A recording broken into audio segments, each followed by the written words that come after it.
Bonjour à tous et bienvenue pour Les Marchés en Action, notre émission hebdomadaire de décryptage des marchés. Je suis Nicolas Chéron, stratégiste boursier pour zonebourse.com. Nous sommes aujourd'hui le mardi 5 janvier 2021 et de la part de toute l'équipe Zone Bourse, je vous souhaite une très bonne année 2021. Des plus-values certes, mais surtout la santé pour vous et vos proches, en espérant que cette année soit sous de meilleurs auspices que la précédente. Je suis très heureux de vous retrouver et sans plus attendre, rentrons dans le vif du sujet. Comme à chaque émission, un avertissement sur les risques. Les informations graphiques, chiffres, opinions ou commentaires mis à disposition par Zone Bourse s'adressent à des investisseurs disposant des connaissances et expériences nécessaires pour comprendre et apprécier les informations développées. Ces informations sont données à titre informatif et ne représentent en aucun cas une obligation d'investissement ni une offre ou sollicitation d'acquérir ou de vendre des produits ou services financiers. Elle ne constitue par ailleurs pas un conseil en investissement. En d'autres termes, vous êtes responsable de vos trades. Alors comme d'habitude, donc on se retrouve pour les marchés en action, comme tous les mardis. L'émission sera en ligne sur YouTube pour l'heure du déjeuner. Sinon, tous les matins, je vous invite à retrouver le Morning Meeting d'Anthony Bondin, qui est un écrit sur le site Zone Bourse, mais vous pouvez aussi retrouver la version audio en podcast. Vous pouvez également retrouver Planète Bourse, la revue de presse de Roxane Nojac, une émission quotidienne en vidéo et également en podcast audio. Au sommaire de cette émission, comme d'habitude, on fait un focus sur les marchés, les derniers grands décalages, quelques actualités actions, quelques actualités économiques ainsi que le calendrier des statistiques à venir. On voit ensuite un top flop macroéconomique qui sera un petit peu un descriptif des grands mouvements de l'année 2020. Et puis ensuite, on passe dans une deuxième partie d'émission sur la plateforme de ProRealTime pour regarder vos actions préférées. On commence donc avec un focus marché. Hier, c'était la première séance de l'année. Nous avons connu une tentative d'envolée en début de séance, nouveau record historique sur les indices américains pour démarrer l'année, mais des prises de bénéfices appuyées ont gâché la fête en fin de séance. On notera que l'ouverture annuelle, on en parlera dans la partie graphique, devient un pivot de taille. C'est-à-dire que les indices américains, le Nasdaq, le Dow Jones, ont ouvert sur des nouveaux records historiques et le cours d'ouverture correspond au plus haut en séance et au plus haut annuel pour le moment. Si et seulement si on arrive à dépasser dans les jours ou dans les semaines qui viennent ce pivot annuel, c'est que les acheteurs prennent la main. On casse le cours d'ouverture annuel et donc on peut rentrer dans une année positive.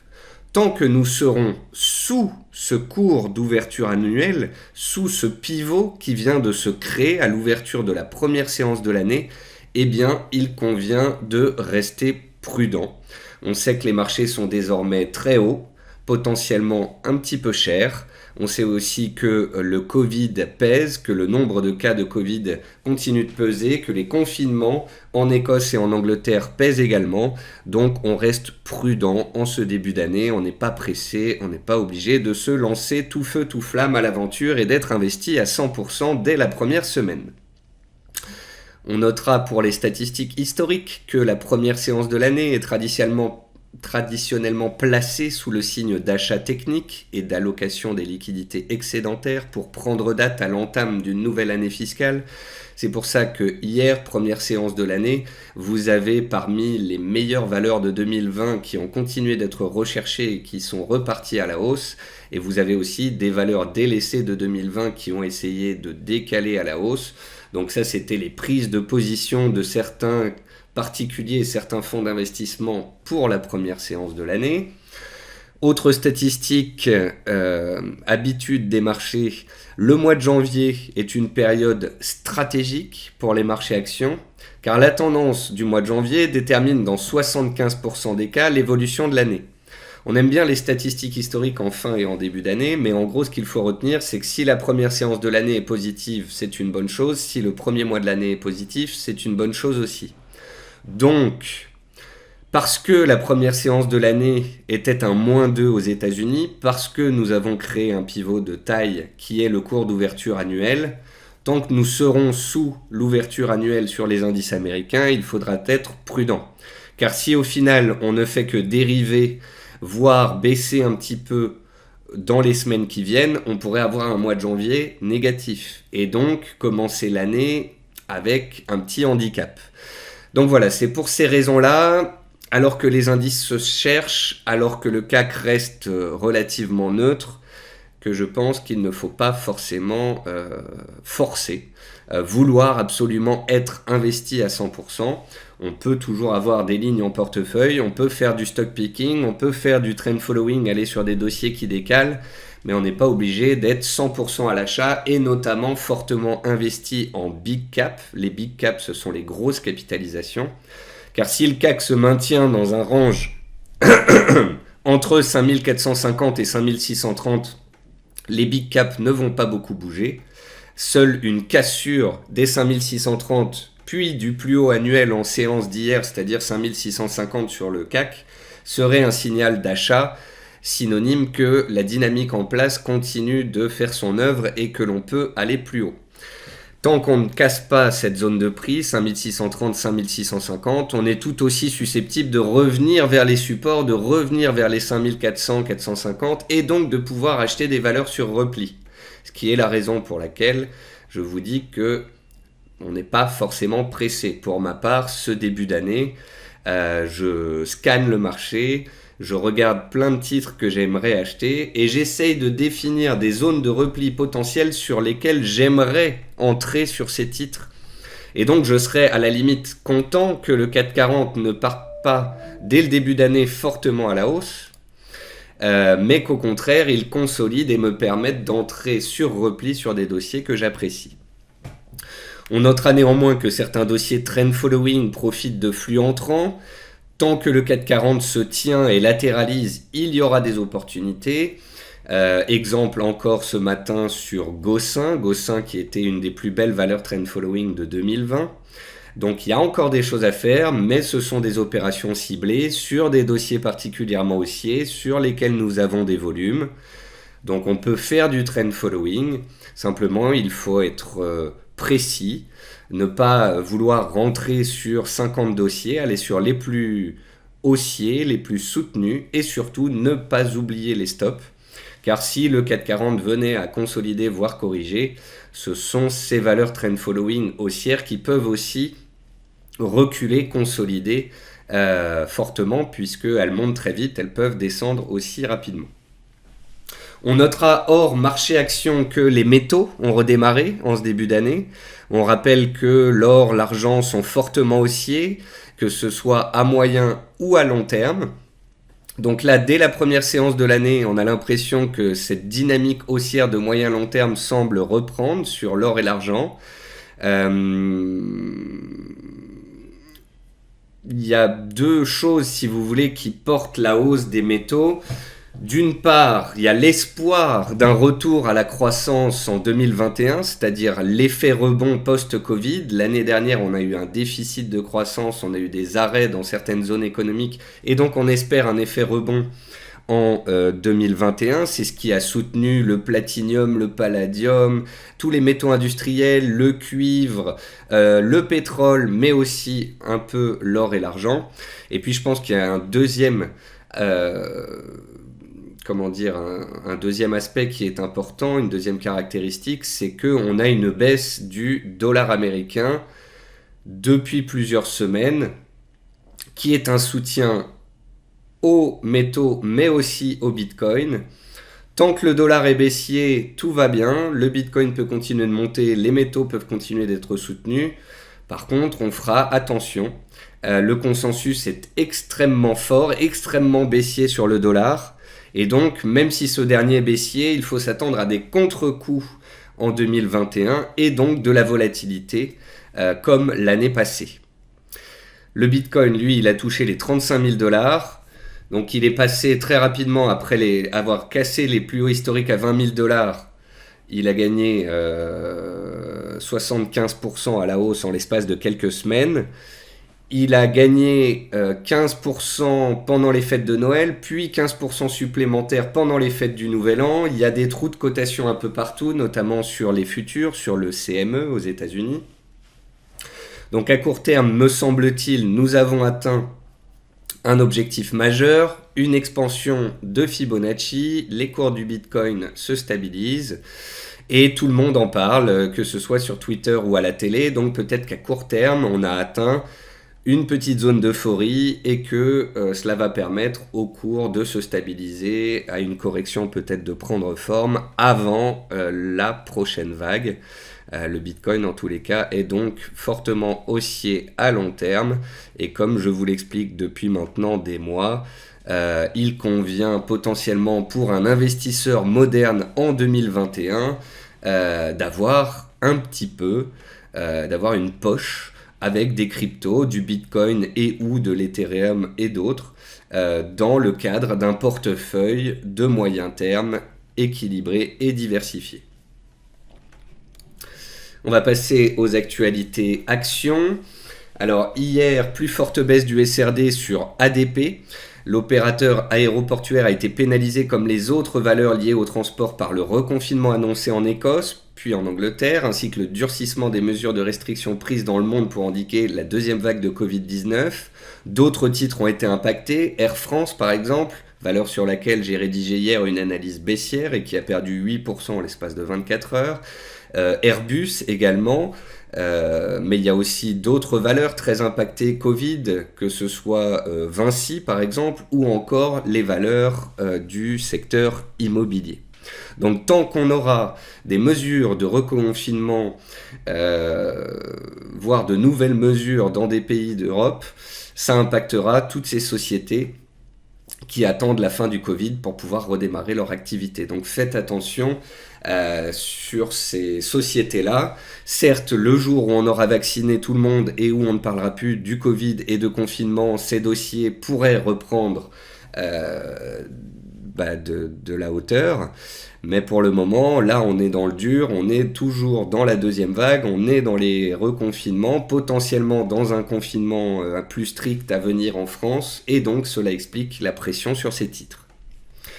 On parle également de Carmat. Carmat, spécialisée dans les cœurs artificiels, c'est une medtech française. Il y a les biotech et il y a les medtech.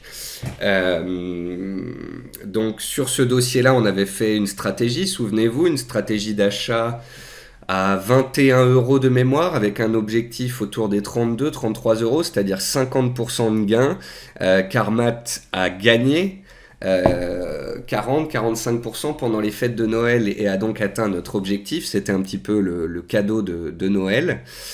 Sur ce dossier-là, Odo réitère son opinion d'achat et remonte son objectif de cours de 27 à 39 € car selon ce bureau d'analyse, eh bien, le fait que le marquage CE ait été validé pour le cœur artificiel de Carmat fait entrer cette société dans une nouvelle dynamique qui passe d'une medtech de recherche et développement à une medtech commerciale qui va pouvoir commencer à faire du chiffre d'affaires.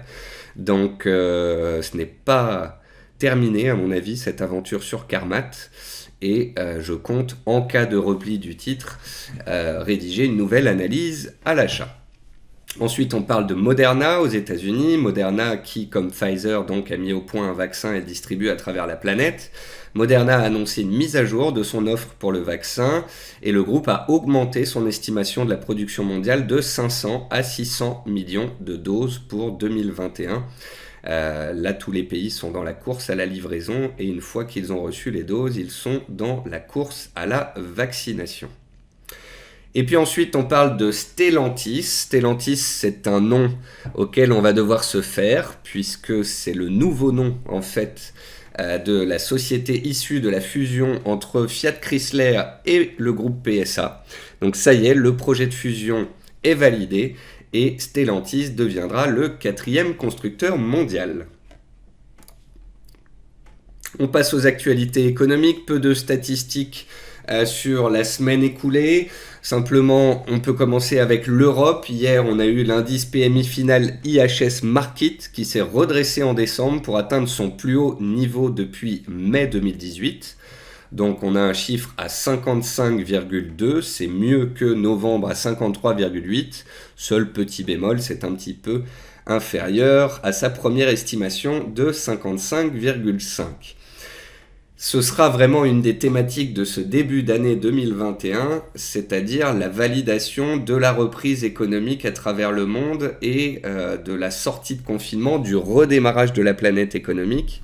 Simplement, comme vous vous en doutez, plus longtemps on confine, plus longtemps on mettra à se relever et à voir les chiffres macroéconomiques se reprendre.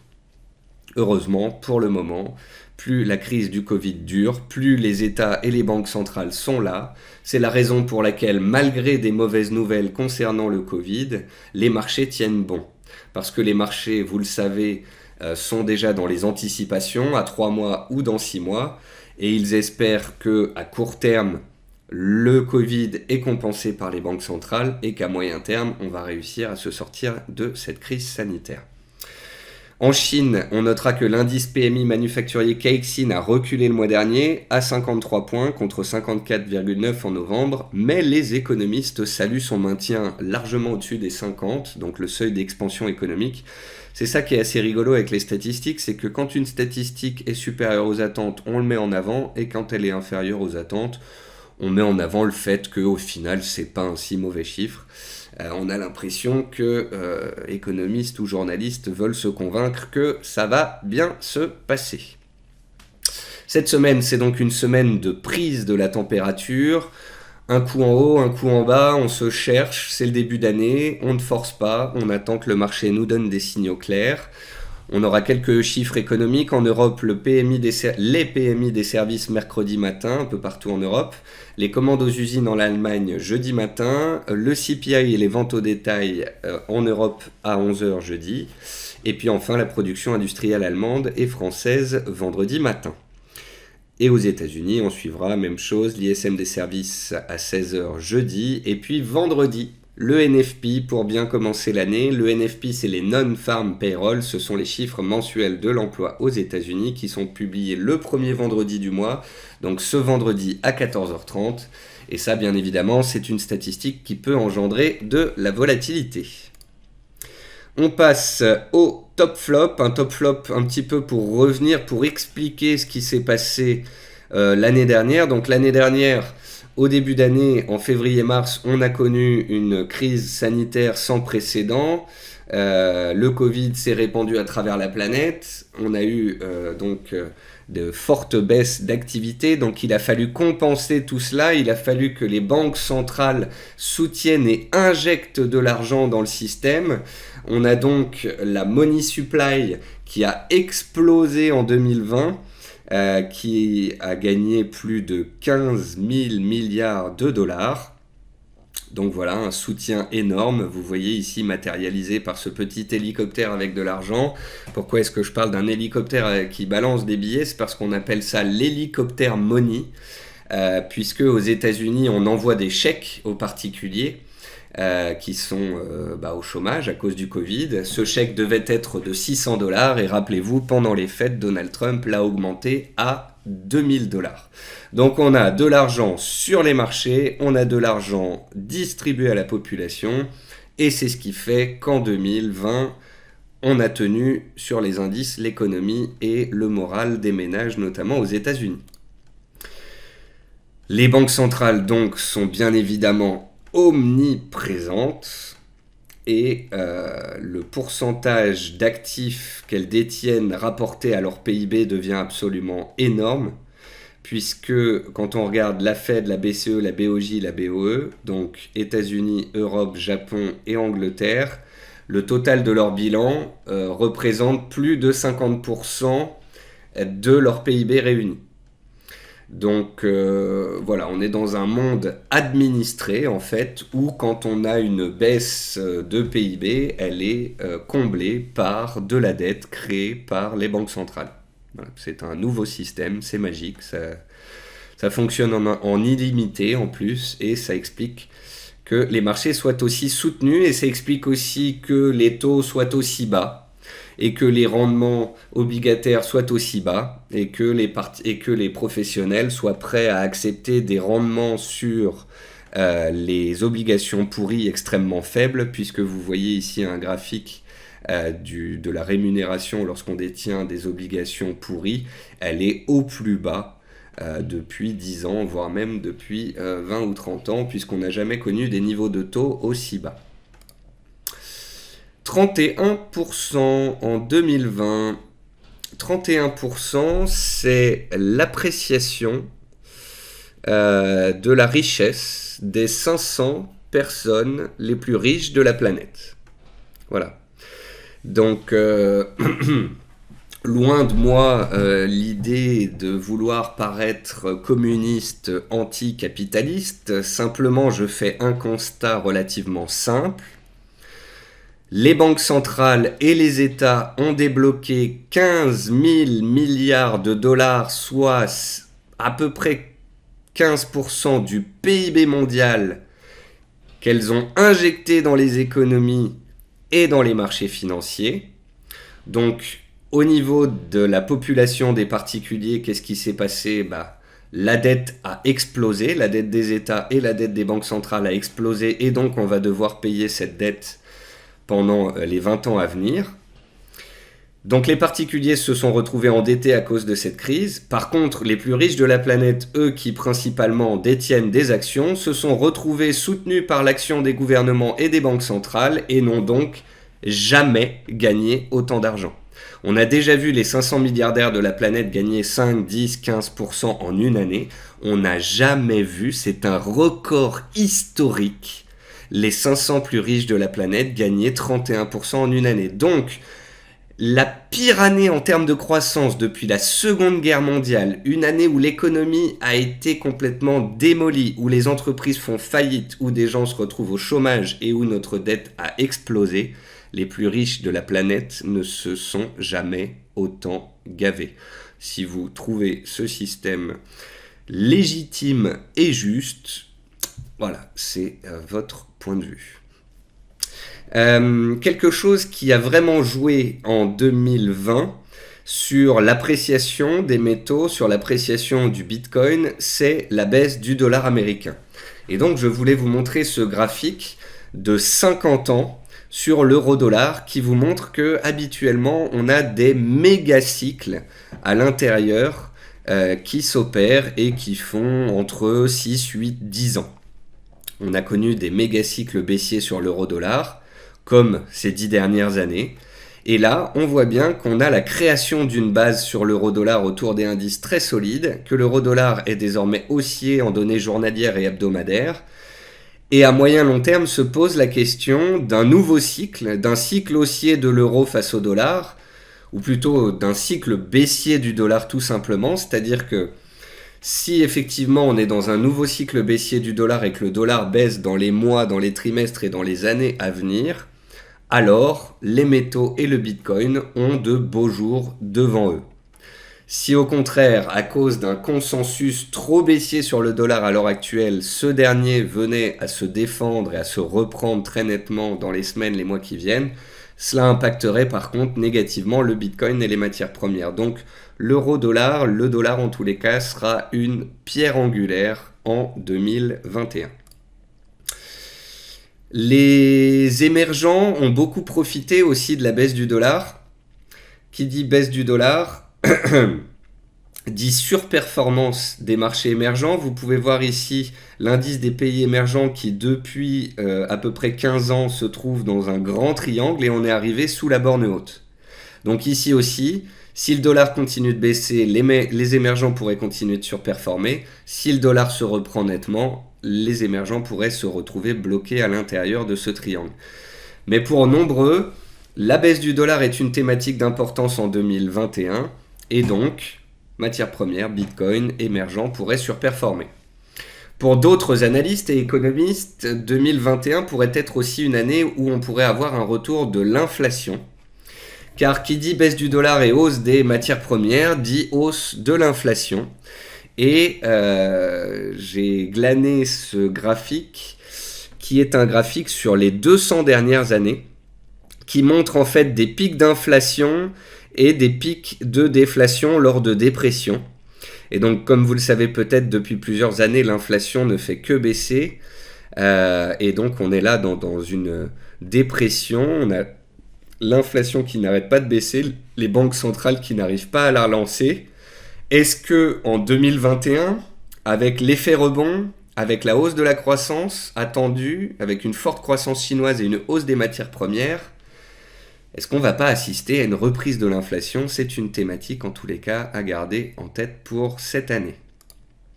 Et puis pour finir, ici un graphique qui vous montre la performance d'un investisseur qui investirait n'importe quel jour de l'année depuis 1988. On investit n'importe quel jour de l'année et on voit combien on gagne.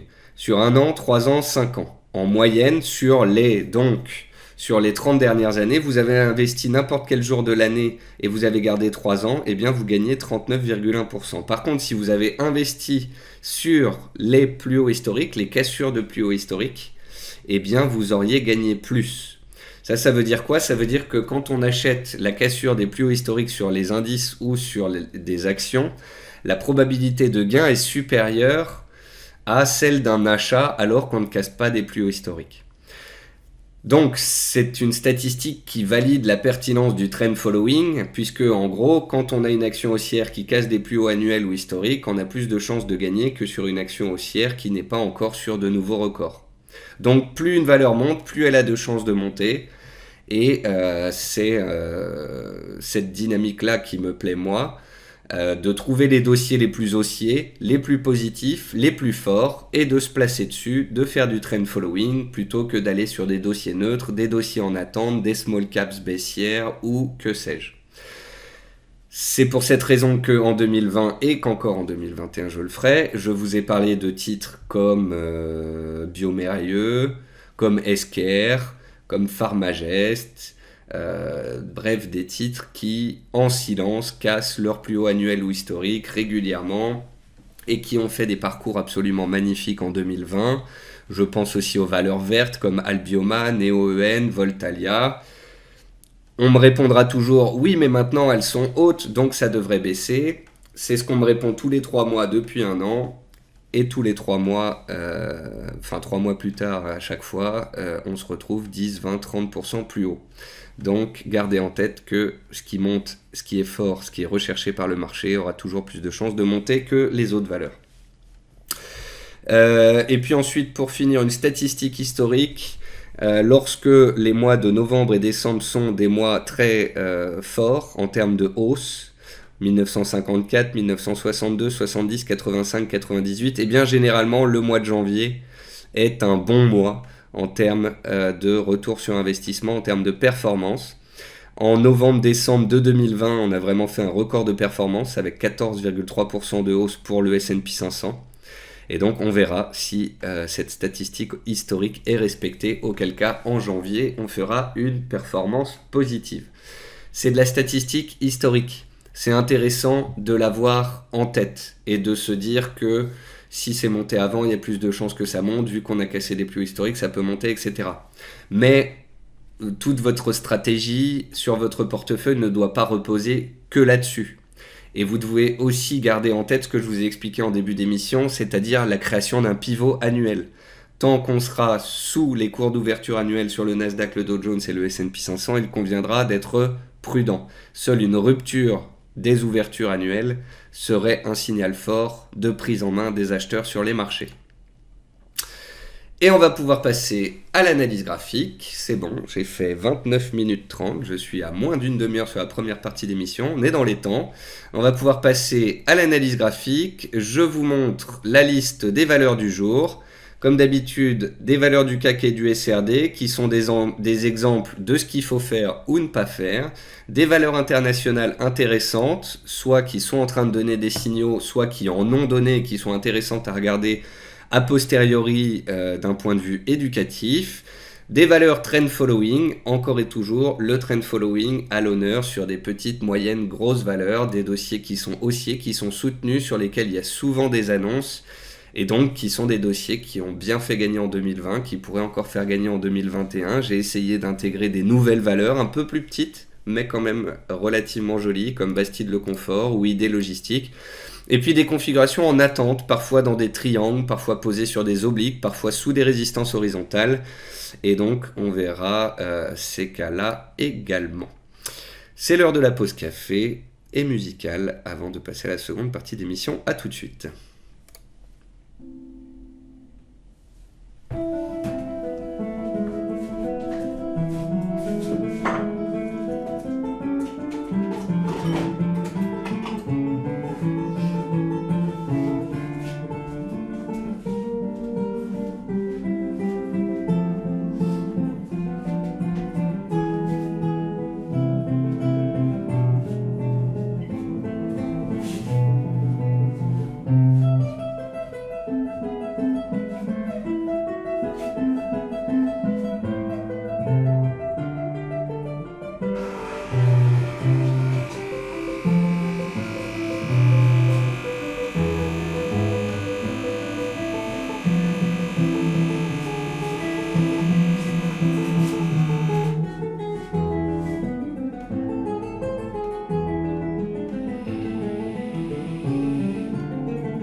On innove aujourd'hui avec un petit peu de guitare. C'est Toccata and Fugue by Edson Lopez et c'est un morceau de Bach. Alors, on va passer sur la plateforme de ProRealTime. J'ai oublié de vous montrer indice Forex et matières premières. On va regarder ça rapidement avant de regarder nos actions. Donc, concernant le CAC, tant qu'il est neutre et soutenu, ça fait nos affaires. Parce qu'un CAC neutre et soutenu suffit pour pouvoir déceler des actions qui cassent des résistances, des actions qui rebondissent sur des supports, des valeurs en trend following qui démarrent ou redémarrent. Donc tant qu'on est dans ce range entre 5450 et 5620-30 sur le CAC 40, franchement, il n'y a pas de problème. Si on arrive à passer les 5630 puis le plus haut annuel à 5660, qui fait donc pivot, je vous en parle depuis tout à l'heure, les acheteurs prennent la main, et on peut se laisser porter et on peut aller en direction des 5800 points. Tout va bien dans le meilleur des mondes. Tant qu'on reste sous cette zone des 5630-5650, je préfère être prudent parce qu'on peut très bien vouloir consolider un petit peu en direction des 5470, voire pourquoi pas d'un petit trou d'air vers 5400 points avant d'éventuellement repartir. Et si ça prend forme, cela nous permettrait aussi de pouvoir payer des moyennes et grosses capitalisations sur repli, afin d'avoir de meilleurs points d'entrée, des stops mieux placés et de pouvoir gagner plus derrière quand le marché se retourne. Donc c'est pour ça que j'ai pas envie de me presser dès ce début d'année. Je suis prudent. Je vous montre le concept du pivot sur le Dow Jones ou encore sur le Nasdaq. Je le trouve encore plus beau parce que sur le Nasdaq, ce plus haut d'ouverture annuelle correspond aussi au plus haut qu'il a fait pendant les vacances le 29 décembre. Donc là on a un pivot très propre sur le Nasdaq, 12 970, on va dire 13 000 points. Donc en gros, tant que le Nasdaq est sous les 13 000 points, il peut végéter, latéraliser, voire même corriger. C'est pour ça que tant qu'on est sous le cours d'ouverture annuelle, il n'y a pas besoin de se presser.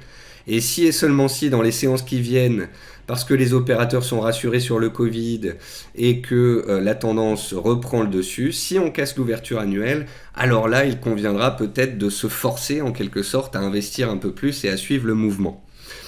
Je publiais ce graphique hier sur Twitter notamment en disant voilà, si vous êtes un trader ou un investisseur particulier et que votre but c'est de battre l'indice, tant que l'indice est sous son cours d'ouverture annuel, il est négatif sur l'année. Et donc vous, en étant sous-investi, voire même pas investi du tout, vous surperformez l'indice. Tout pourcentage qu'il perd sous son cours d'ouverture annuel, il passe à -2, -3, -4. Ça vous arrange puisque vous augmentez votre différence avec l'indice, votre surperformance sur l'indice. Donc pour quelqu'un dont le but est tout simplement de battre l'indice, tant que l'indice est négatif sur l'année, on peut le laisser baisser. Comme ça, s'il baisse de 3, 5, 7, 10%, notre portefeuille ne baisse pas ou peu. Et une fois qu'on a bien baissé, qu'on est revenu sur des gros supports et qu'on a des réactions fortes, là, on peut se dire, bon, bah maintenant, j'ai envie de me réinvestir. Ou autre scénario, on se fait peur en début d'année comme actuellement, puis rapidement on casse l'ouverture annuelle, et là l'investisseur se dit bon, le marché est en train de passer positif sur l'année, on est en train de casser le pivot annuel, donc j'ai envie de m'investir pour pouvoir participer à la hausse du marché et pour pouvoir coller à mon indice de référence.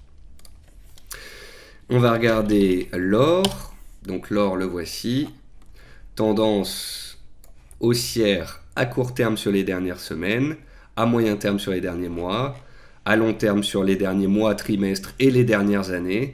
Donc c'est une des configurations de marché les plus haussières. Certes, c'est pas du Bitcoin, mais c'est quand même sacrément beau, sacrément solide. Les 1910 $ que je vous disais de surveiller pendant les fêtes ont cédé. Un signal haussier a eu lieu. Le prochain signal serait donné par la rupture des 1960 $. L'objectif, c'est d'aller chercher les plus hauts historiques à 2075 $, puis de les dépasser pour aller chercher de nouveaux records. Et sur l'argent, on a fait un double creux à 22 $ dont on avait parlé il y a un mois. Depuis, les cours ont gagné 20%. On est revenu sous les 27,50 $. C'est un pivot puisque c'est à partir de ce prix-là qu'on a connu le dernier décalage baissier. Donc en gros, on vient de retracer la baisse de septembre, balle au centre. Et maintenant, les acheteurs vont devoir montrer qu'ils en ont sous le capot, casser cette résistance pour aller chercher ensuite les 30 $, puis de nouveaux records. Chaque chose en son temps, n'allons pas trop vite. Mais en tous les cas, vous aurez pu le constater l'année dernière dans mes émissions ou autres, sur les métaux, argent, or, à moyen, long terme, quoi qu'il se passe, de toute façon, tant qu'on ne se casse pas des supports majeurs, tant qu'on est au-dessus des moyennes mobiles à 200 périodes, c'est haussier, et on peut en acheter potentiellement régulièrement. On peut faire de la méthode DCA, Dollar Cost Average, on achète un peu d'or, d'argent, comme on peut acheter un peu de Bitcoin tous les trimestres, et on accumule une position de moyen long terme. On peut regarder rapidement le pétrole. Le pétrole, c'est comme les indices, il se neutralise. Et me concernant, j'aime beaucoup le support des 43 $. On est à 48. Ça veut dire que j'aimerais bien que le pétrole perde 10-12% pour pouvoir revenir sur une zone d'achat intéressante. Donc, même chose sur les indices, vous voyez. Pétrole et indices sont sous résistance, ils sont neutres. Moi, ce qui me déplairait pas, c'est qu'on perde quelques pourcents pour pouvoir justement faire des courses sur des actifs solides, mais à des prix inférieurs au prix actuel. Et puis enfin le Bitcoin, le voici.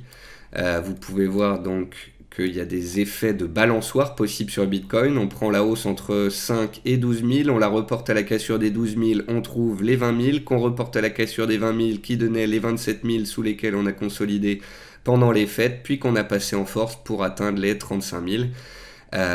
Et donc on voit que on va de case en case. Donc on a quand même fait de belles accélérations haussières, on a eu une très forte hausse de la volatilité, des volumes et de la couverture médiatique du Bitcoin ces dernières semaines. Donc j'ai envie de dire qu'à court terme, on a atteint un peu une zone d'euphorie et qu'on pourrait consolider, latéraliser, voire corriger un petit peu. Donc je reste foncièrement haussier sur le Bitcoin. Au-dessus des 20 000 $, ça reste un des actifs sur les marchés actuels les plus haussiers qui soient. Simplement, pour ceux qui veulent en acheter, un repli serait le bienvenu. Alors après, il y en a qui décident de dire « moi le Bitcoin, j'en achèterai jamais, ça vaut zéro ». Il y a ceux qui pensent que le Bitcoin, c'est l'avenir, que les fiat currency, les monnaies vont se déprécier et que le Bitcoin va valoir un jour un demi-million de $. Me concernant, je sais que je ne sais pas. La seule chose que je constate, c'est que c'est un actif haussier qui fait des plus bas de plus en plus haut, sur lesquels il y a des volumes, sur lesquels il y a des fonds qui rentrent. Il y a une adoption de plus en plus importante à travers la planète. Et si vous voulez, la valeur de quelque chose est celle que donne le marché. Aujourd'hui, on a des monnaies qui sont basées sur la confiance. Les opérateurs ont confiance dans le fait qu'une monnaie vaut ce qu'elle vaut. Et cette monnaie, elle est basée souvent sur la solidité d'un État, d'un pays, et les pays aujourd'hui sont surendettés. Donc les monnaies ne sont basées que sur la confiance. Et ben le Bitcoin c'est pareil. Aujourd'hui, tout le monde veut du Bitcoin, les gens sont confiants sur le fait que c'est un moyen de diversification. Donc il y a une adhésion forte, il y a une hausse des volumes, il y a des gens qui y croient. Et je vois pas en quoi il est plus justifié aujourd'hui de croire dans la qualité de l'euro à travers une zone économique en perte de vitesse avec une dette faramineuse par rapport au Bitcoin, qui est comment dire, mondial et qui n'a pas de dette, qui a un nombre fini. Sur lequel on ne va pas imprimer des nouveaux bitcoins comme le font les banques centrales avec nos monnaies. Je pense qu'on a fait le tour, on a vu les indices, forex, matières premières, etc. On va pouvoir passer à notre listing action et on commence par la première analyse sur Air France. Donc hier, le CAC 40 ouvre un peu haut et je trouve qu'on commence l'année un peu trop en fanfare et je me dis là il y a un petit peu d'euphorie. Je vais donc chercher des actions qui sont sous résistance et qui sont de piètre qualité et je vais essayer de trouver une ou deux stratégies de couverture. Qu'est-ce qu'une stratégie de couverture? C'est une stratégie vendeuse sur une action qui va permettre de protéger votre portefeuille. C'est-à-dire que si le marché monte, vous avez des achats en portefeuille, vos achats vont faire des gains et votre couverture, parce que c'est un titre baissier mauvais, ne va pas trop monter et donc ne va pas trop vous coûter.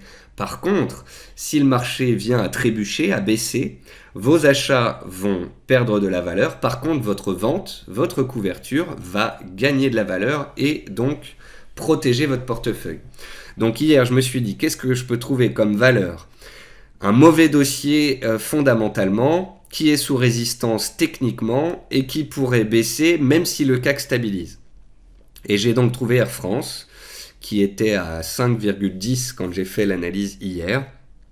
Et entre hier et ce matin, l'action est passée de 5,10 à 4,65. Elle a donc perdu 10%. Donc vous voyez, le CAC 40 a simplement perdu 1% entre son plus haut d'hier et son plus bas du jour, en 24 heures. Et Air France, elle a perdu 10%. Donc, quand je n'ai pas envie d'acheter sur le marché, quand je trouve que le marché est sous résistance et un peu haut, je peux aussi chercher des opportunités, pas à l'achat, mais à la vente, sur des dossiers qui sont sous résistance et qui bloquent. Donc voilà pour Air France. Ensuite, AK Technologies, pourquoi est-ce que je voulais vous la montrer ? Parce que j'aime beaucoup en fait les mèches qu'elle a fait ici et là. Donc vous connaissez ma passion pour l'importance de la moyenne mobile à 200 périodes. Quand un titre est sous sa moyenne mobile à 200 périodes, il est baissier à long terme et on fait attention. Ce que je trouve positif avec AK Technologies, c'est qu'elle a fortement rebondi en cette fin d'année. Elle a cassé sa moyenne mobile à 200 périodes et elle est venue faire un pullback, c'est-à-dire une validation de la pertinence de cette moyenne mobile, puisqu'elle est venue faire une mèche, deux mèches dessus, puis qu'elle a rebondi. Inversement, j'aime pas la mèche qu'elle vient de faire hier, à la hausse. Et donc je crains qu'elle revienne de nouveau vers cette moyenne mobile à 200 périodes. Et c'est peut-être là que ceux qui veulent en acheter pourront le faire sur repli.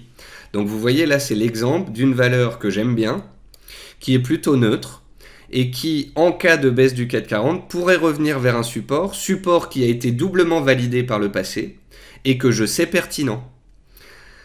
Et juste en dessous, j'ai un deuxième support ici vers 22,20 qui fait soutien. Donc, je vais pouvoir définir une zone d'achat optimum entre 22,20 et 23,20. Et c'est cette zone que je vais surveiller sur le titre AK Technologies dans les séances semaines qui viennent. Et si la valeur baisse sur cette zone de prix, ce sera une zone d'achat éventuelle dessus. Donc plutôt que de me presser dès le début de l'année et de foncer à l'achat, j'essaye de faire le tour de valeurs que j'aimais bien en 2020, qui ont montré une bonne résilience en fin d'année et qui, si elles revenaient sur des supports, seraient de nouveau attractives. Je sais, je me répète, mais au moins comme ça, c'est compréhensible. Ici, Lumibird, c'est un exemple de trend following. C'est une valeur sur laquelle j'ai rédigé une analyse ici, le 24 novembre, pour vous dire qu'on risquait de casser cette zone horizontale ici et également de casser donc une oblique baissière passant par tous les plus hauts. Donc casser les 12,30 c'était vraiment un signal fort puisque c'était casser un niveau horizontal et une oblique baissière. Quand on a plusieurs niveaux, plusieurs techniques qui nous donnent la même zone de prix, on appelle ça un cluster. Donc les 12,3 sur Lumibird, c'était un cluster, c'était une zone d'achat. Et depuis, l'action a gagné 20-25% et elle approche de l'objectif des 25-20, me semble-t-il, que j'avais donné dans l'analyse rédigée sur Zone Bourse. Alors, je vous rappelle que pour trouver une analyse que j'ai rédigée sur Zone Bourse, vous pouvez aller donc sur l'action Lumibird. Ensuite, vous descendez en bas de la page et là, vous allez dans la rubrique Trading Action. Et si vous en avez une qui apparaît, c'est qu'il y a une analyse à jour dessus. Vous pouvez retrouver mon analyse.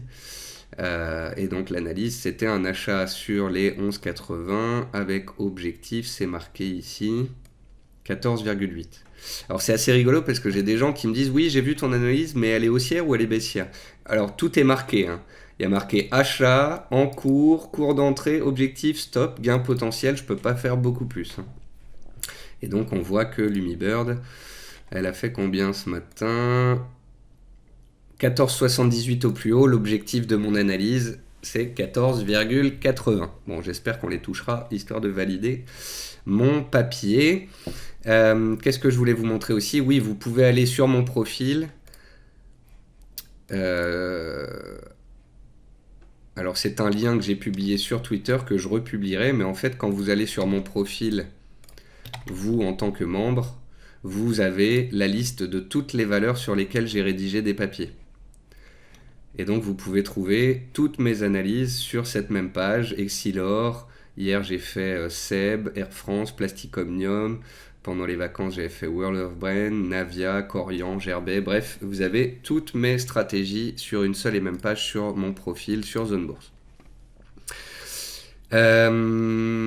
Ensuite, je reviens à ma liste. Plastic Omnium, ça aussi c'est un exemple de stratégie baissière que j'ai fait hier. Donc encore une fois, hier le 440 plafonnait, je cherchais une action soit de très mauvaise qualité, soit de qualité correcte mais sous résistance. Plastic Omnium, elle est haussière sur les dernières semaines, donc c'est plutôt voilà, une action qui était fortement montée qui est sous résistance. Et puis ce que je trouvais pas mal aussi, c'est que la zone de résistance sous laquelle on butait là, c'était pas une petite zone de résistance, puisque c'était un pivot également en 2019. Donc la zone des 29-30 euros sur Plastic Omnium, c'est du lourd, et même quand je retourne en arrière, en 2016, je constate que c'est une zone d'importance. Donc j'avais ici un dossier qui était fortement monté ces derniers temps, qui était bloqué sous résistance, et en plus sur lequel on avait un gap laissé ouvert sous ses pieds. Donc hier, à 28,10 ou 20, j'ai proposé une stratégie baissière sur Plastic Omnium pour viser le comblement de ce gap. Et donc la zone des 25,70 qui faisait un gain de 10%. Donc plutôt que de me forcer à l'achat, parce que je trouvais le CAC bloqué sous résistance, j'ai trouvé une valeur sur laquelle j'estimais qu'on pouvait perdre 5 à 10% si le CAC venait à perdre 2 ou 3%. Ce qui me permet de faire un gain quand le CAC baisse et donc de surperformer l'indice encore plus. Ensuite, on m'a demandé de parler de Renault. Alors Renault a fait un très beau parcours une fois que le vaccin est sorti le lundi 9 novembre. Le titre a gagné 50%. Bravo si vous étiez dessus. Pour ma part, j'ai préféré me focaliser sur d'autres dossiers parce que je n'aime pas l'automobile. C'est un biais, hein, c'est un défaut de ma part, j'aime pas l'automobile, donc voilà. Quand c'est baissier, j'en parle à la baisse, et puis quand ça devient neutre ou derrière haussier, je laisse ceux qui veulent en acheter, et je le mets de côté. Ce que je constate sur Renault, c'est que le titre a plus que doublé depuis ses plus bas de mars. Il a atteint la zone des 37,50 € et c'est une zone très importante parce qu'elle correspond à un gap ouvert en janvier 2020. Donc on a atteint un objectif graphique majeur, une zone de résistance de moyen terme.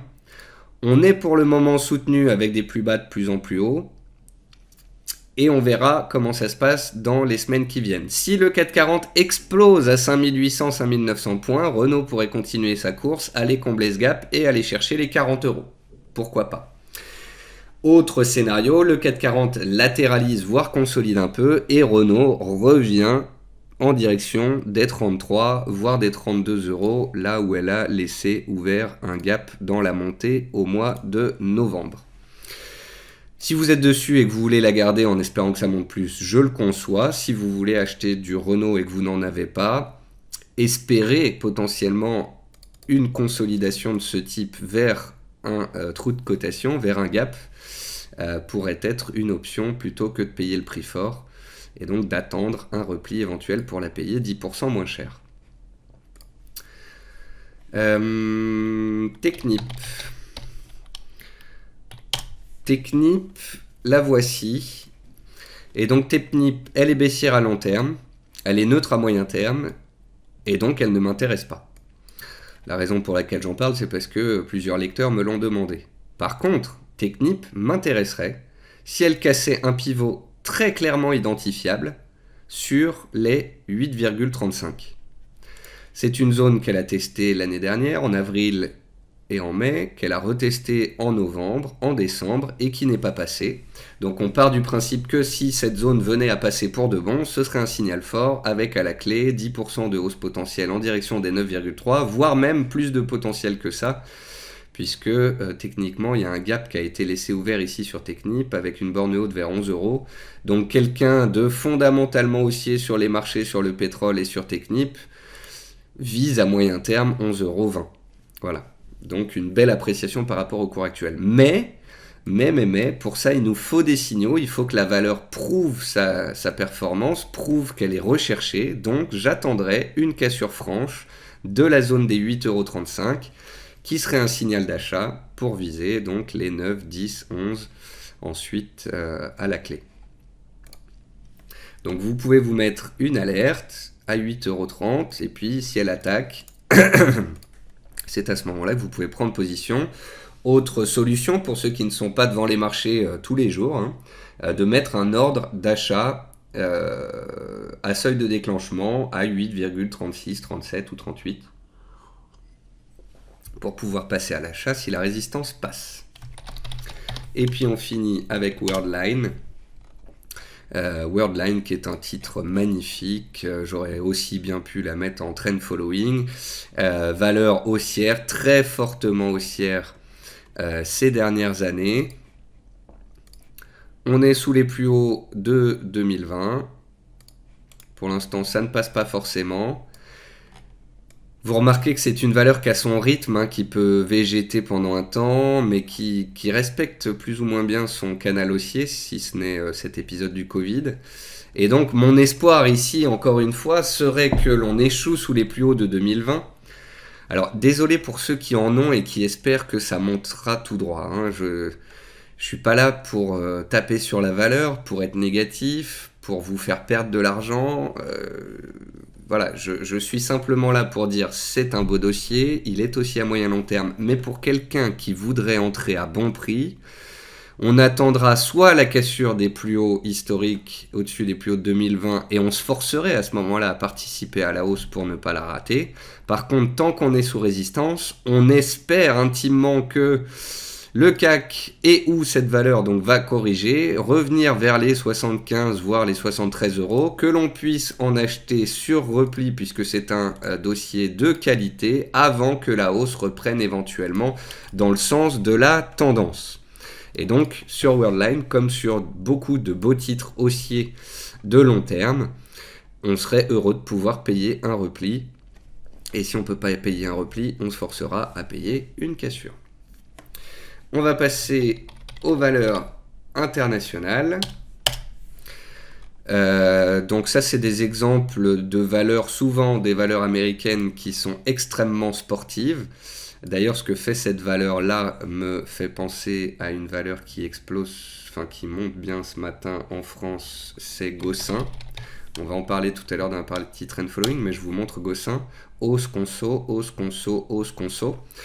Si vous avez déjà vu ma vidéo trend following ou que vous connaissez le trend following, vous savez que dans ce type de mouvement, on a vraiment beaucoup de façons de pouvoir rentrer sur la valeur. Soit on rentre sur la valeur quand elle latéralise, soit quand elle redémarre, soit quand elle casse son plus haut annuel.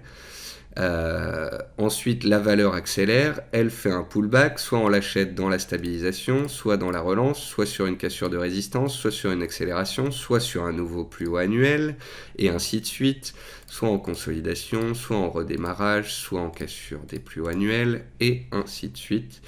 C'est ça le trend following, c'est d'avoir des valeurs haussières et de les acheter sur support ou sur relance ou sur cassure ou sur pullback. Vous avez 3, 4, 5, 6 façons de rentrer sur des valeurs haussières comme ça, fonction de votre profil et de votre expérience. Mais c'est clairement ce type de configuration que l'on recherche sur les marchés.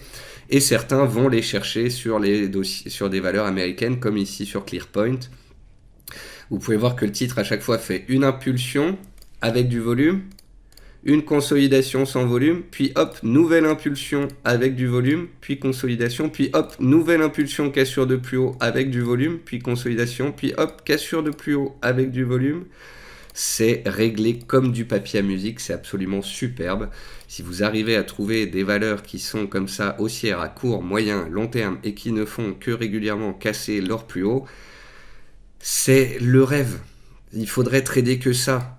Les valeurs qui sont haussières à court terme mais baissières à long terme comme Renault, ou les valeurs qui sont complexes comme Air France, ou les petites valeurs illiquides qui sont délaissées, qui sont encore à l'état de stabilisation sur leur plus bas historique. Tout ça, c'est pas intéressant. Quand on voit ce type de configuration là, on a le vent dans le dos, on a les volumes dans le dos, on a les cassures dans le dos. C'est ça qui permet de surperformer et de n'en avoir rien à faire des indices, en fait. Cette valeur, elle monte depuis le mois d'août, septembre, octobre. Elle n'a pas attendu le vaccin en novembre pour monter très fortement. Faire du trend following, c'est arrêter de regarder les indices. C'est arrêter de lire les news sur le 440, le Covid. C'est couper TF1 et BFM. C'est arrêter de regarder la télé, les annonces et d'être dans le négatif. C'est se dire, moi, je choisis des dossiers de qualité qui montrent que la bourse monte ou baisse. Je veux des valeurs qui montent avec des volumes qui cassent des résistances. Il n'y a que ça qui m'intéresse. Le reste, c'est de la perte de temps. Disney. Donc Disney, je voulais vous en parler pour plusieurs raisons. La première, c'est que on assiste à un titre qui est ultra haussier à moyen long terme. La deuxième raison, c'est ça. Regardez, ici, on a un test de MM200 qui fait résistance. Ici, on casse MM200 avec un gap haussier et un volume énorme. Donc on se dit, c'est un signal, il se passe quelque chose. Après un pic de volume et une forte hausse, généralement, une action peut stabiliser parfois pendant une semaine, parfois pendant un mois, parfois pendant 3 mois. Ici, ce qui est génial, c'est qu'elle en profite dans cette consolidation pour d'une part venir tester une fois, 2 fois, 3 fois MM200, et en plus, avec le trou d'air qu'elle fait ici, elle vient combler pile poil le gap qu'elle avait laissé ouvert là. Donc elle donne un signal avec volume et volatilité, elle vient tester MM200 plus combler son gap, et elle redémarre dans la foulée. Et elle redémarre dans la foulée, elle accélère, elle fait des plus bas de plus en plus haut, et elle casse ses plus hauts historiques, nouveau signal, et après avoir donné ce signal, boum, nouvelle accélération, nouveau record historique, et après une stabilisation, redémarrage. Donc là, voilà, on a soit la possibilité de rentrer ici sur signal avec un stop large, soit de rentrer ici sur un comblement de gap, soit de rentrer sur redémarrage, soit de rentrer sur cassure haussière, soit de rentrer sur cassure haussière des plus hauts historiques. Donc des entrées, il y en a pas mal. Et ce qui fait aussi que ça fonctionne aussi bien pour Disney, c'est tout ce qui est film et séries sur Internet. Disney qui essaye de concurrencer en quelque sorte Netflix sur son terrain et qui prend des parts de marché. Ensuite, on va à Bruxelles. Alors, zut, j'avais mis à jour mon graphique, mais ProRealTime n'a pas dû l'enregistrer. Donc ici, on a une valeur qui est haussière à moyen long terme. Quand on regarde sur les dernières années, on est bien haussier. On a eu une consolidation qui a duré... Alors on peut même tracer ici. C'est pas très propre, mais on a une sorte de canal. Si on ne prend pas un canal, on peut prendre un biseau. Je pense que c'est ça que j'ai vu en premier, c'est ça qui me plaît le plus. Voilà, donc on a des cours qui ont corrigé dans un biseau descendant. On est sorti du biseau. Petit échec sous MM200. Retour sur les plus bas. Test positif de cette zone de soutien et redémarrage. Donc là, on peut rentrer soit sur le support, soit sur le chandelier ici, qui est un chandelier de relance haussière, soit ici sur cassure de MM200, soit ici dans la latéralisation. Et maintenant, on espère que les cours restent au-dessus des 92, de MM200 à 94, et qu'ils reprennent en quelque sorte leur dynamique de fond. Donc ça, c'est sur Elia. Vous aviez 1, un support, 2, une relance, 3, une cassure, 4, un redémarrage ici. Ce sont les différents moyens de pouvoir rentrer à l'achat dessus. Ensuite, Etsy au Nasdaq. Ça, c'est encore une valeur haussière, trend following, qui enchaîne cassure et signaux. Donc vous avez une valeur qui était ici flat. Avec la crise du Covid, on baisse, puis on remonte fortement post-Covid, et à peine le Covid passé, on est au mois de mai, la valeur casse ses plus hauts. Donc déjà, signal fort, c'est un titre qui surperforme, qui est très fort. Nouvelle cassure ici, nouvelle cassure là, pullback, redémarrage ici, accélération, correction, on revient sur la même zone, redémarrage, cassure des plus hauts, c'est un signal, on reprend encore 20% derrière. Donc vous voyez, à chaque fois qu'il y a une cassure, elle prend 20%, cassure 10-20%, cassure 10-20%, cassure 10-20%. Soit on joue les cassures pour aller gagner 10-20%, soit à un moment donné, on essaye d'entrer sur la valeur avec un stop un minimum large et de se laisser filer pendant des mois. Et là, ce qu'on espère, eh bien, c'est une consolidation. Le plus beau niveau, c'est celui-ci. La zone des 145-150. Il y a un niveau à 153. Il y a un petit gap haussier laissé ouvert ici à 146. Donc c'est une zone de prix. Sur beaucoup de valeurs, on ne parle pas de support sur un prix. On parle d'une zone de prix. Et donc sur Etsy, ce qu'on aimerait bien, c'est que la valeur consolide, revienne ici sur cette zone des 145-50 pour pouvoir se placer à l'achat sur repli dans le sens de la tendance de fond. Ensuite, on retourne à Bruxelles avec Exmar.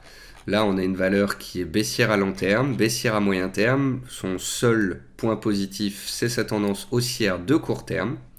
C'est le fait qu'elle a réussi à s'installer au-dessus des 2,70, 2,75 qui correspondent ici à une zone de gap qui avait été testée en septembre, qui avait fait blocus, qui a été cassée ici et qui fait maintenant support. Donc, on a un changement d'état d'esprit de court terme. On a passé les plus hauts de 2020 et on essaye de s'installer dessus. Enfin, on a passé les plus hauts de début 2020, fin 2020 et on s'est installé dessus. Et maintenant, qu'est-ce que vous voyez? La MM200. J'y peux rien, je fais pas exprès. Vous voyez à quel point sur de très nombreux titres, que ce soit pour acheter sur repli ou bien pour attendre une cassure franche, la MM200 est vraiment superbe. C'est un super outil. Donc là, on est bloqué sous MM200. Seule une rupture franche des 2,90 de MM200, puis d'une accélération au-dessus des 3 €, donc des plus hauts de 2020, serait un signal fort. Voudrait dire que la dynamique de court terme prend le dessus, que la dynamique de moyen terme passe haussière et donc qu'on a un potentiel haussier relativement intéressant. Mohawk Industries, si on retourne aux États-Unis, et là c'est l'exemple d'un titre sur lequel pour moi il faut faire attention parce qu'on est à la croisée des chemins entre une dynamique baissière de moyen long terme et une dynamique haussière de court terme. Si vous regardez sur les 2 dernières années, c'est baissier. Si vous regardez sur les 12 derniers mois, ça stabilise. Si vous regardez sur les dernières semaines, ça monte. Donc moi, j'appelle ça une zone de confrontation des unités de temps courtes avec les unités de temps longues. C'est-à-dire que les acheteurs à court terme vont dire « Bah non, c'est haussier, donc je suis à l'achat ». Les baissiers à long terme vont dire « Bah, on est toujours baissier, puis on est pile poil sous résistance, pourquoi est-ce que j'achèterais ?» Et donc, c'est des zones où on sait qu'on ne sait pas. Et on attend que le marché nous donne un signal fort. Si les cours butent ici et ne remontent pas plus haut et corrigent, bah c'est tout simplement que la hausse de ces derniers mois était un rebond technique dans une dynamique baissière de long terme. Si au contraire on revient au contact d'une zone horizontale de résistance historique qui a été testée en 2019, début 2020 et puis là fin 2020, et qu'on la casse pour de bon, là ce sera un signal fort. Donc en gros, si vous êtes à l'achat, eh bien, il faudra rapidement, dans les semaines qui viennent, qu'on continue de faire des plus bas de plus en plus haut et qu'on casse la zone de résistance. Si vous êtes en attente pour vous placer à l'achat, vous attendrez soit une consolidation digne de ce nom en direction d'un support pour pouvoir vous placer à meilleur prix, soit vous attendrez un signal de cassure franc, un passage en force de la résistance pour pouvoir vous y intéresser. Et puis on finit avec Sunrun, société cotée au Nasdaq spécialisée dans les panneaux solaires qui profite de l'élection de Biden puisque le camp Biden est pro-énergie renouvelable et donc solaire. Et on a ici un titre qui est dans une tendance haussière de long terme, qui a donné un signal très fort ici en juillet et qui est depuis particulièrement soutenu. Moi ce que je constate c'est qu'on a une oblique ici qui passe par tous les plus bas et donc on a une zone de soutien ici vers 65 €. On a tenu, alors parfois c'est pas MM200 mais ça va être MM50 ou MM100. Ici c'est MM100 qui a tenu ici en novembre, elle a tenu ici en décembre et elle se confond ici avec mon oblique haussière. Donc en gros, tant qu'on est au-dessus des MM100, tout va bien. On peut acheter d'éventuels replis vers MM100 pour jouer la hausse. Si par contre on vient à casser MM100, c'est que la dynamique en prend un petit coup et que il vaut mieux la laisser de côté en espérant la voir plus bas, attendre un signal plus tard. On est à 1h07 d'émission. Allez, on essaye de garder le rythme. On part.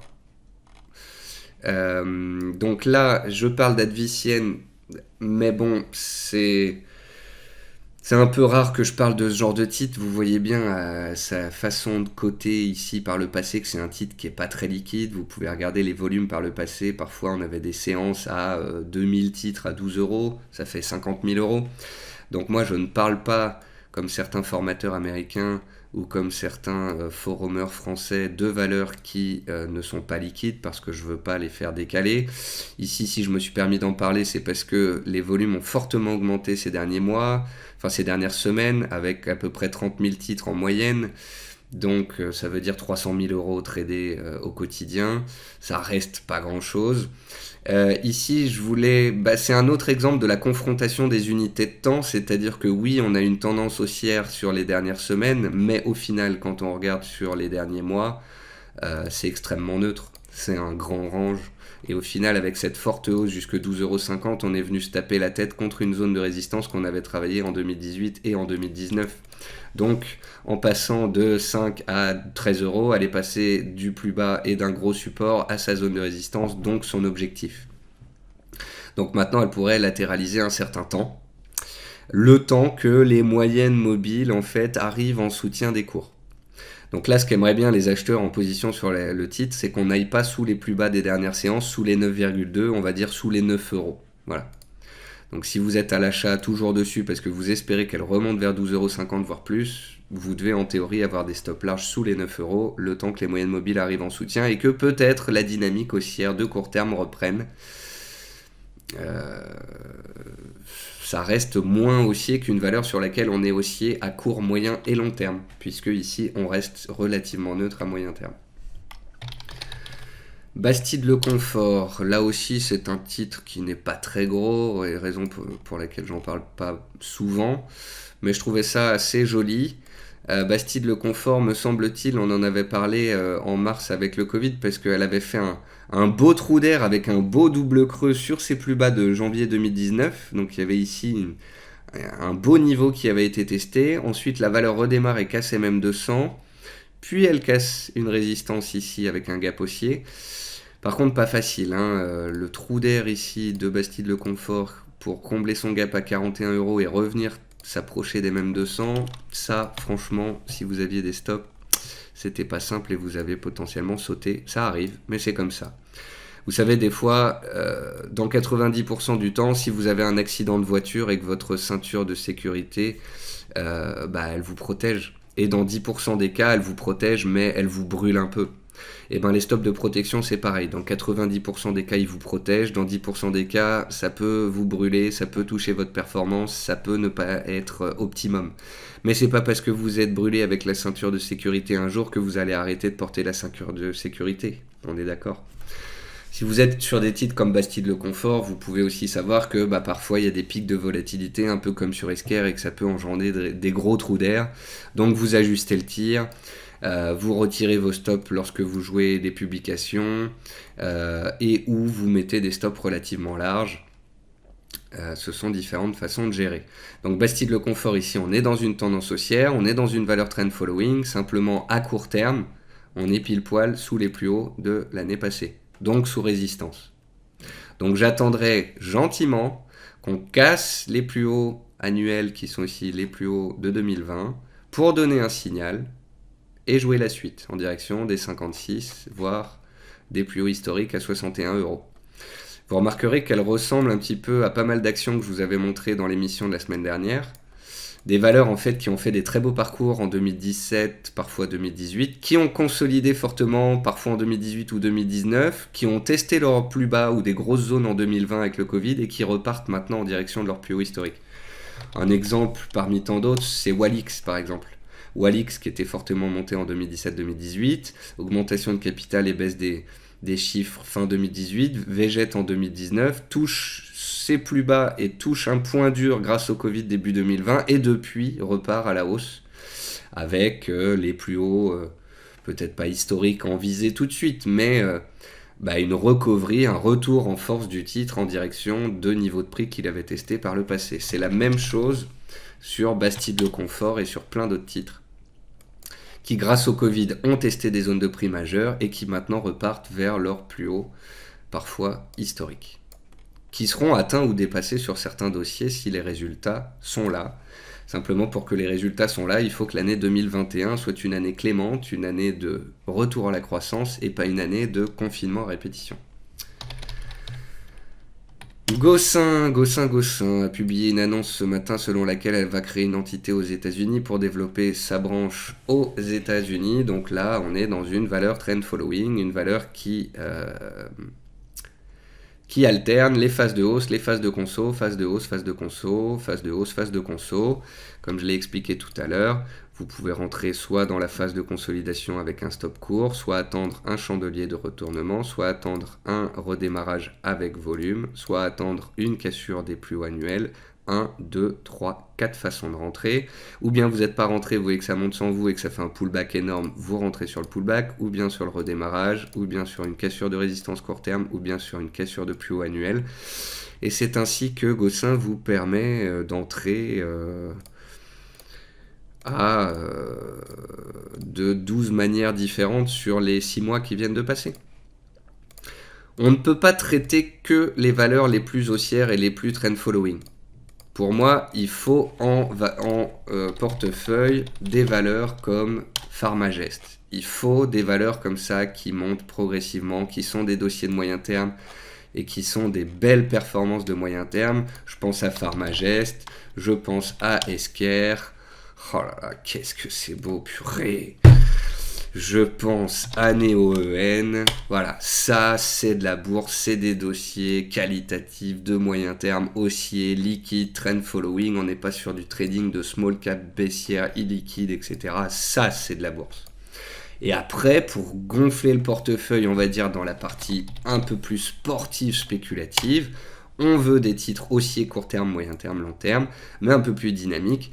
Et c'est là où on va chercher des Gossin, des Navia, des The Blockchain Group, etc. Voilà. Et on n'oublie pas que ce type de valeur fait des accélérations qui peuvent durer 8 à 10 jours et qu'ensuite souvent on assiste à des consolidations, donc on n'est pas trop gourmand, on n'oublie pas de remonter ses stops, on n'oublie pas une fois qu'on est bien monté de prendre des gains et puis peut-être de re-rentrer sur repli, à moins que vous soyez moyen terme avec des prix de revient à 3, 5, 7 euros, auquel cas je comprends tout à fait que vous ne touchiez à rien, que vous ayez des stops ultra larges et que vous ne la regardiez qu'une fois par semaine avec un grand sourire. Idée logistique, ça c'est pareil, petit titre, pas extrêmement liquide, oh bon quand même, hein. On a quand même, c'est un titre qui cote 200 euros, donc on a quand même 400 000 euros qui s'échangent tous les jours dessus. Donc là vous voyez progressivement une valeur haussière, trend following, qui a cassé ses plus hauts historiques en octobre 2020, puis on a eu un pullback, puis un redémarrage, puis une cassure de plus haut historique. Alors là, voilà, ça fait partie aussi des caractéristiques de ce genre de titre un peu moins liquide que les autres. On peut avoir des pics de volatilité, donc on parle plutôt de zone de prix.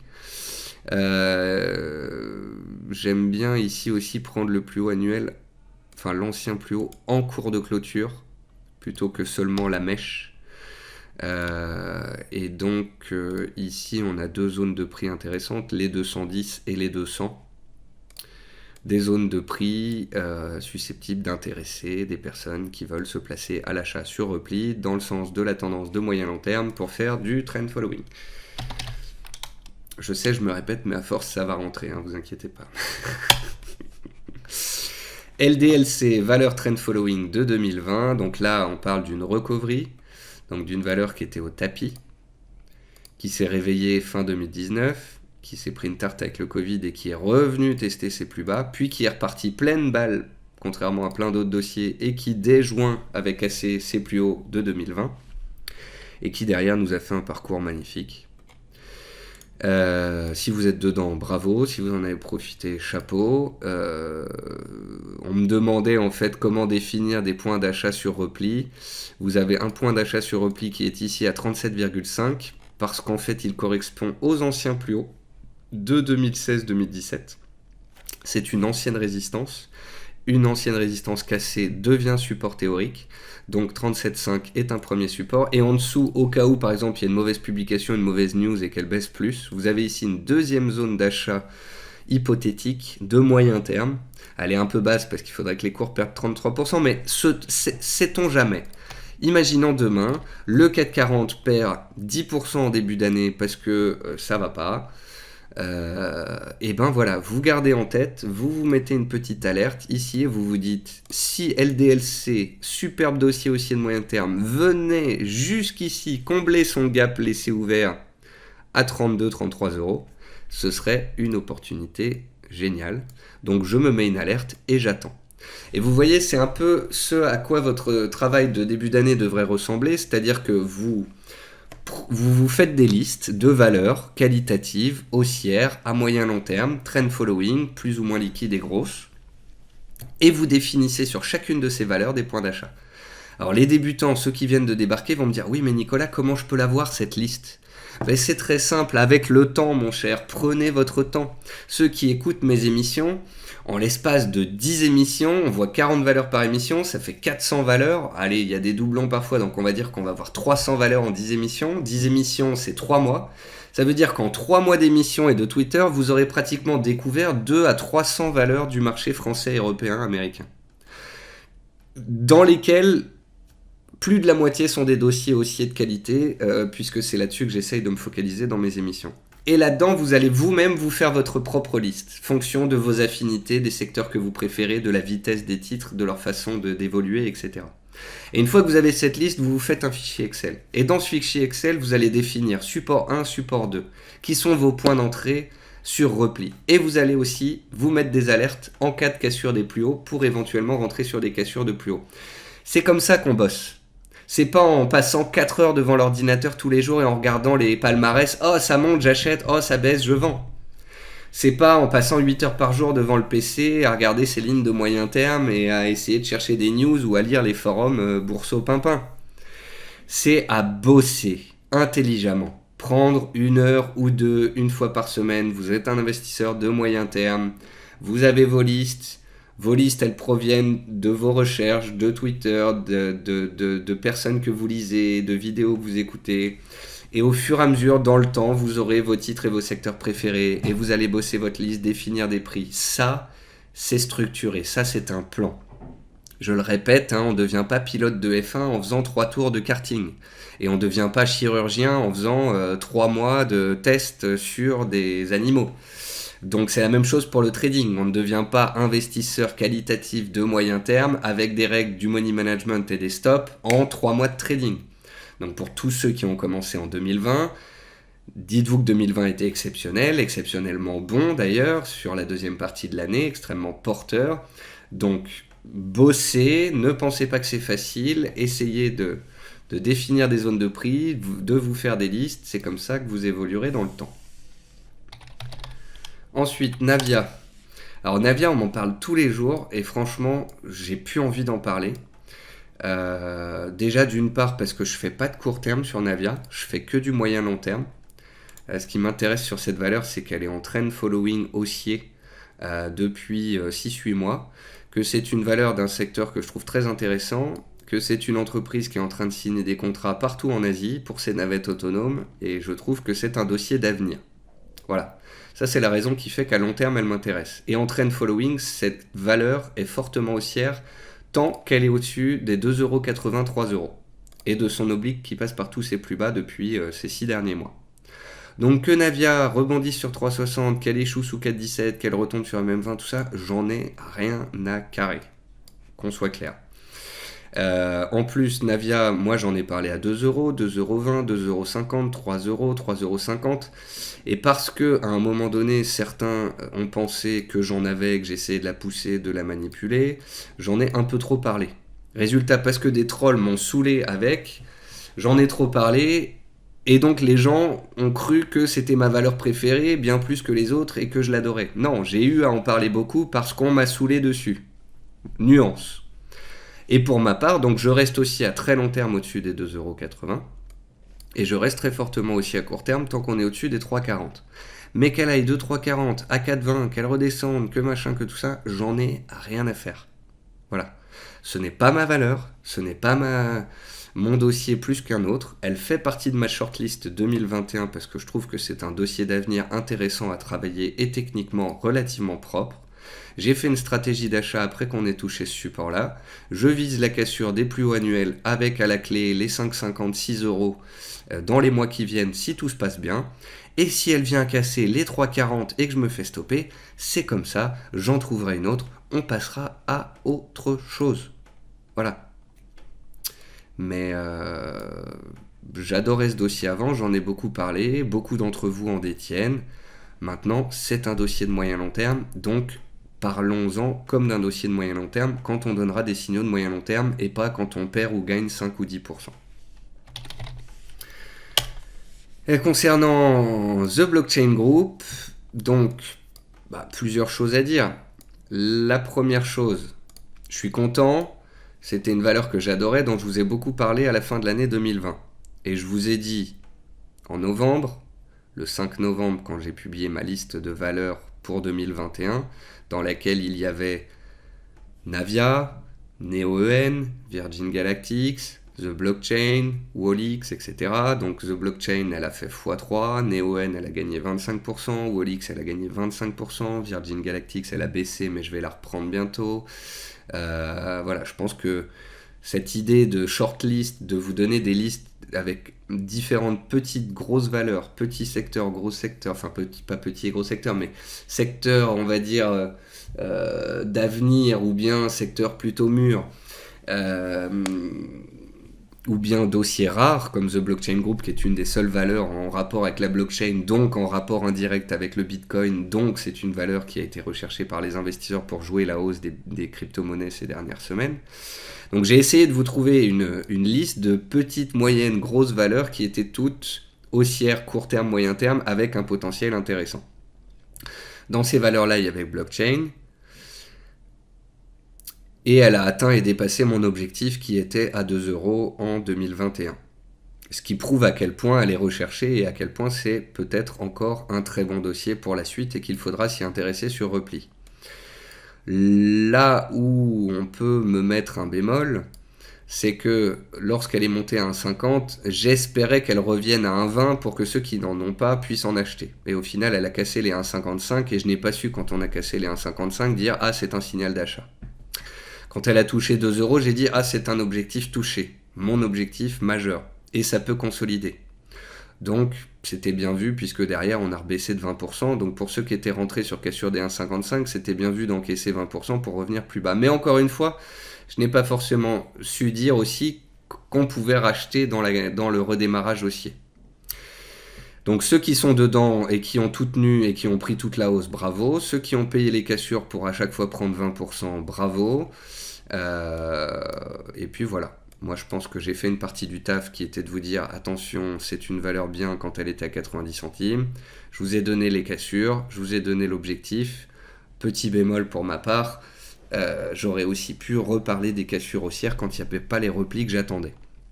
Qu'est-ce que j'en pense là à court terme ?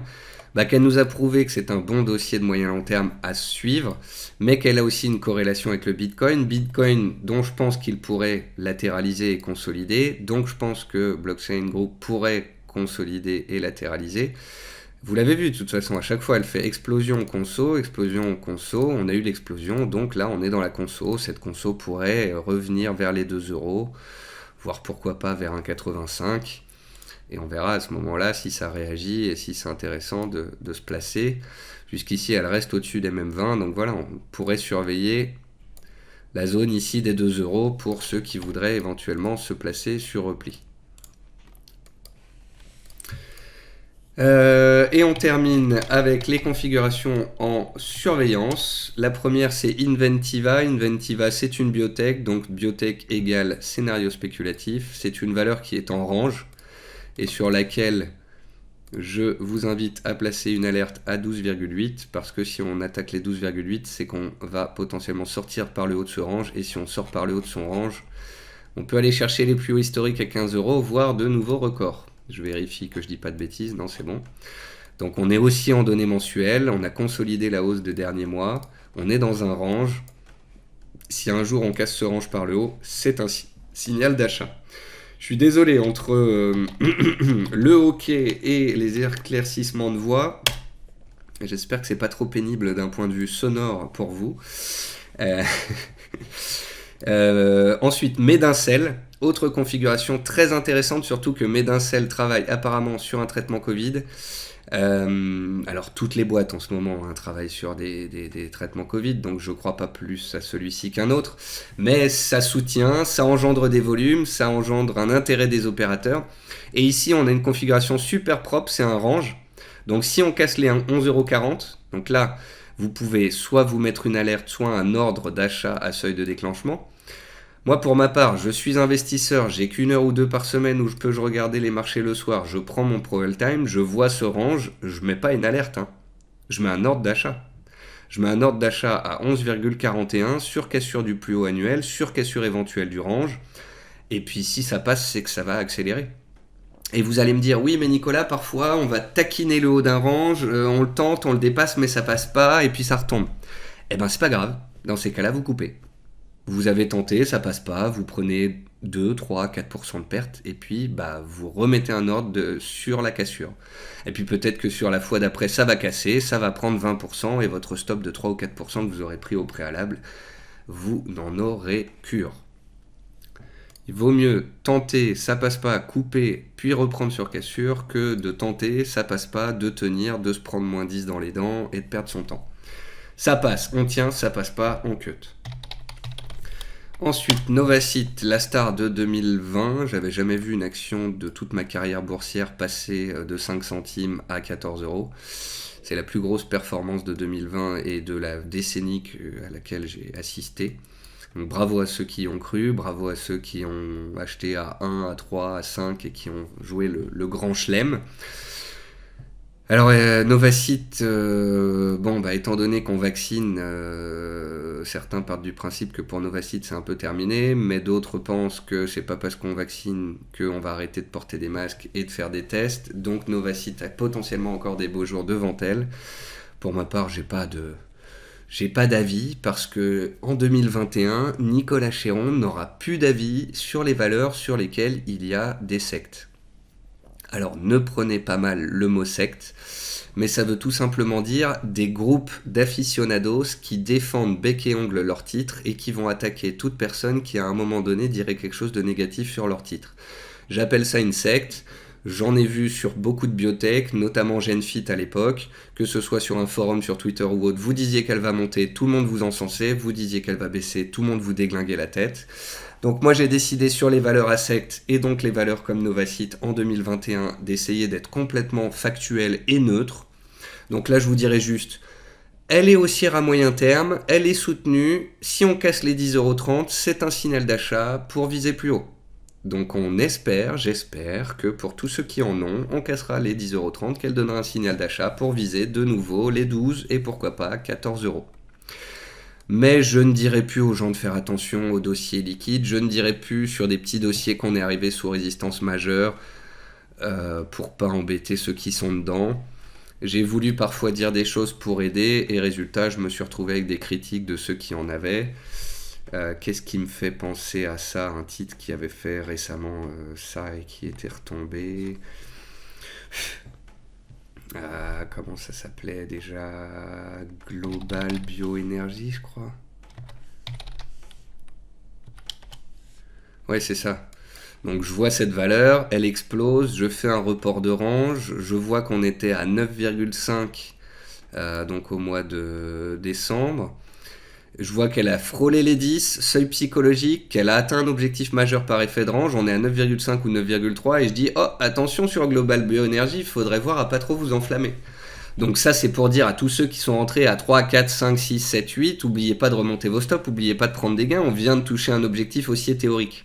Donc mon but ici, c'est de dire à ceux qui sont rentrés tardivement, les gars, pensez à couper, à prendre des gains parce que ça peut retomber. C'est de dire à ceux qui ont joué le moyen long terme, de peut-être encaisser une partie parce que même s'ils sont aussi à moyen long terme, on pourrait consolider pendant des semaines, voire des mois avant la prochaine impulsion.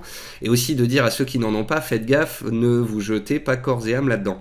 Le problème, c'est qu'en faisant ça, je me retrouve avec une horde de personnes qui détiennent cette valeur en portefeuille, qui vont soit écrire à la société, soit écrire à l'AMF, soit écrire sur des forums pour dire Nicolas Chéron a fait baisser notre valeur, il n'est pas gentil.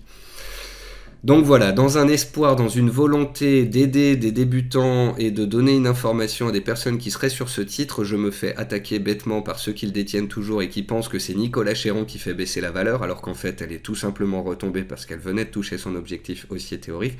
Donc je parlerai moins de petites valeurs qui viennent de toucher des objectifs haussiers théoriques.